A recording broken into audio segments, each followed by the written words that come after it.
2023 প্রাথমিক টেটের ফল প্রকাশ। পরীক্ষার্থীর সংখ্যা প্রায় 3 লক্ষ।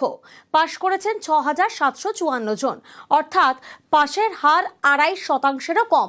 2022 সালে পাশের হার ছিল 24.31%।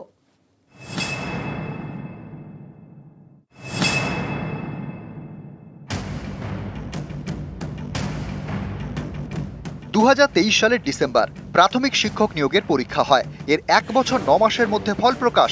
প্রাথমিকের শিক্ষক হওয়ার যোগ্যতা অর্জন করেছেন 2.5%-এরও কম। প্রাইমারি টেটে বসেন 2,73,147 জন, পাশ করেছেন 6,754 জন, অর্থাৎ পাশের হার মাত্র 2.47%। বুধবার ওয়েবসাইটে ফল প্রকাশ করে প্রাথমিক শিক্ষা পর্ষদ। এদিন ফল প্রকাশের আগে ওয়েবসাইটে 2023 সালের পরীক্ষার উত্তরপত্র প্রকাশ করা হয়। এর আগে 2022 সালে প্রাথমিকে টেট হয়।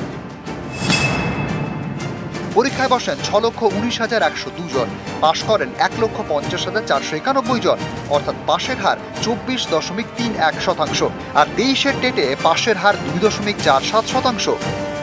টেটের ফল প্রকাশের পর এবার স্কুলে স্কুলে প্রাথমিক শিক্ষক নিয়োগের তোড়জোড় রাজ্যের। খুব শীঘ্রই নিয়োগ প্রক্রিয়া শুরু করা হতে পারে রাজ্য স্কুল শিক্ষা দপ্তরের তরফে। তার কারণ, শূন্য পদের তালিকার জন্য ইতিমধ্যেই ফাইল নবান্নে পাঠানো হয়েছে চূড়ান্ত অনুমোদনের জন্য।